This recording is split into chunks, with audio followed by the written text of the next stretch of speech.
మాట తప్పను మడమ తిప్పనని చెప్పి ప్రజలను జగన్ మోసం చేశారని జబర్దస్త్ ఆది అన్నారు. నెల్లిమర్ల అసెంబ్లీ జనసేన అభ్యర్థి లోకం మాధవి తరపున హైపర్ ఆది ప్రచారం నిర్వహించారు. రావాడ గ్రామంలో లోకం మాధవితో కలిసి ప్రచారంలో పాల్గొన్నారు. తనపై భూకబ్జా ఆరోపణలు చేస్తున్నారని, సెంటు భూమి కూడా ఆక్రమించలేదని లోకం మాధవి తెలిపారు. రాజకీయం కోసం రాలేదని, ప్రజల అభివృద్ధి కోసమే వచ్చానని చెప్పారు. గ్లాస్ సింక్ లో ఉండాలంటూ జగన్ చేసిన వ్యాఖ్యలపై ఆది కౌంటర్ ఇచ్చారు. రైతులు మోసం చేస్తున్నది వీళ్ళు, పేద ప్రజలు మోసం చేస్తున్నది వీళ్ళు.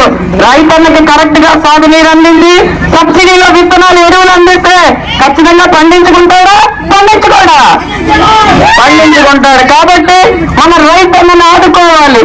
రైతులను ఆదుకున్న దిశగా ఆర్థిక సహాయం ఏడాదికి 20,000 రూపాయలు అందిస్తున్న ప్రభుత్వం ఎన్డీఏ ప్రభుత్వం. కాబట్టి ఖచ్చితంగా రైతుని ఆదుకునేందుకు మేము ముందుకు వస్తున్నాం. కాబట్టి ఎన్డీఏ కూటమికి మీ మద్దతు కలుగుతారని మరొక్కసారి.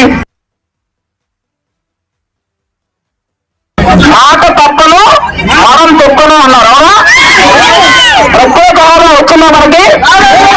మాట తప్పారా? మనం తిప్పారా? మద్దతు నిషేధం జరిగిందా? మాట తప్పారా?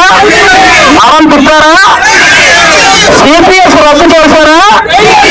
మరి మాట తప్పారా? గెలిచిన 3 నిరక్షణ ముసలాల అకౌంట్లో పడుతూ ఉన్నారు. రోడ్డు పడ్డదా? మాట తప్పారా? ఇప్పుడు చెప్పండి. మాట తప్పుతారు, మనం తిప్పుతారు. సైకిల్ బయట ఉండాలి, గ్లాసు సింక్ లో ఉండాలి అన్నారు. కానీ వీటన్నిటికంటే ముఖ్యం ఏంటంటే ఫ్యాన్ 4లోనో 5లోనో ఉండాలి. అంతే కదా? ఫ్యాన్ మనం రెగ్యులేటర్ ఎంత ఉంటుందో 4లో పడితే, లేకపోతే 5లో పెట్టుకుంటాం. ఇంకా మనకి అంత గాలి అవసరం లేదనుకుంటే 3లో కూడా పెడతాం మనం. కాబట్టి మనందరం తెలియక ఆ స్టవ్ ఆ ఫ్యాన్ ని 150 వరకు పెట్టాం. అందుకే కరెంటు బిల్లులు పెరిగినాయి, అన్ని పెరిగినాయి. అందుకే దాన్ని మనం ఆ రెగ్యులేటర్ ఎప్పుడో 4లోనో 5లోనో ఉంచితే మనం ప్రశాంతంగా హ్యాపీగా ఉంటాం అన్నమాట.